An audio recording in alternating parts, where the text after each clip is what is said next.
Iruru couldn't believe how far the camp was from the kingdom, so Tong reminded her that it was necessary to avoid fighting the demons close to the kingdom. Meanwhile, Usato asked Rose what the demons were like. Rose explained that they were demi-humans with twisted horns, and their mana and physical strength were superior compared to humans. She also added that even normal demon soldiers were superior, not just the officers. And then she asked Usato if he was scared. Usato declared that he was fine since he knew someone even scarier. Rose was annoyed, but she added that she didn't expect that someone accidentally dragged during the hero summoning would turn into a monster. So Usato reminded her that her hellish training was the reason behind it, and he also admitted that he only wanted to get one over her at first. Usato thought he would receive a beating, but Rose actually fell silent as she remembered her fallen subordinates. 5 years earlier, Rose joined the meeting about the first sighting of the demon army inside the kingdom's territory. The king ordered everyone to be vigilant, but he also reminded them to avoid any conflict. After the meeting, Siglis asked Rose's opinion about the matter. Rose explained that she had no idea, but she guessed that they were planning for an invasion. Siglis agreed that it was a possibility.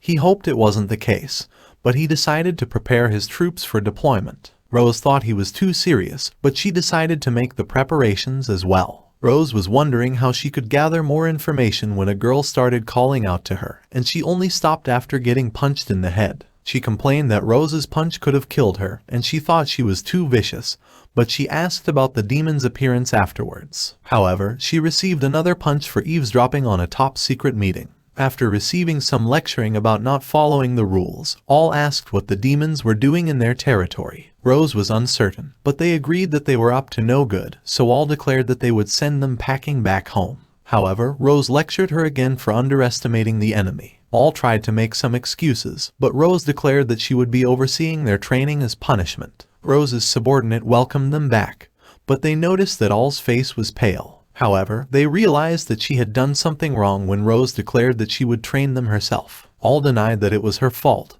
and she explained that it was because they were looking lax.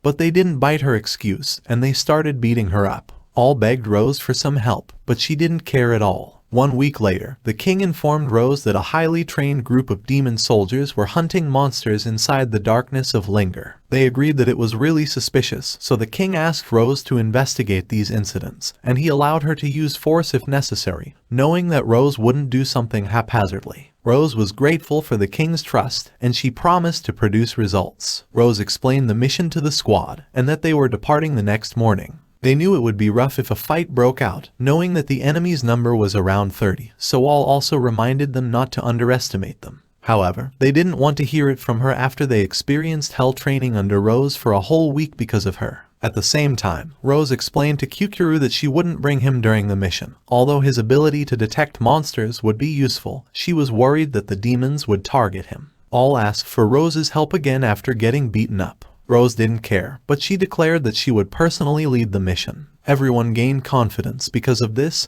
They thought they could go all out and not worry about injuries because of her healing magic. They declared that they would beat up the demons. The next morning, the squad explored the darkness of Linger but failed to find any traces of the demons. However, all explained that they would explore the west side of the forest the next day, as she felt like something was going on there. Although they knew that the west side was more dangerous, no one objected. This surprises all, but everyone left when it was time to decide who would watch the fire. Seeing this, Rose volunteered to watch first and told All to also rest up. However, Rose noticed that All couldn't sleep and offered to knock her unconscious. All was terrified, but she sat in front of Rose and asked why she had picked her as the deputy commander. She thought there was nothing special about her, and she was average compared to everyone in the squad. Rose asked All if she thought she was unfit for the job, so All explained that she was basically an errand runner, as Rose had pretty much trained the squad to be the best, and what was left was the paperwork. Rose replied that someone had to do it, and she thought All was doing fine as she hadn't messed up and there were no complaints. All thought it was because she was desperately doing her best. Hearing this, Rose declared that she would also hand over the commander title in the future, as she was already a battalion commander. All refused, thinking that she would just get beaten to a pulp by her comrades. Afterwards, All recalled how she used to refuse to take orders and only follow what she thought was right. Rose also remembers this, as All was famous for being a strong knight who refused to follow her superiors. All also recalled when she tried refusing to follow Rose. She remembered how violence and common sense were useless against Rose's overwhelming strength, as she would get smacked if she refused to follow or be beaten unconscious if she tried to fight back. Even if she tried to flee, Rose just chased her down,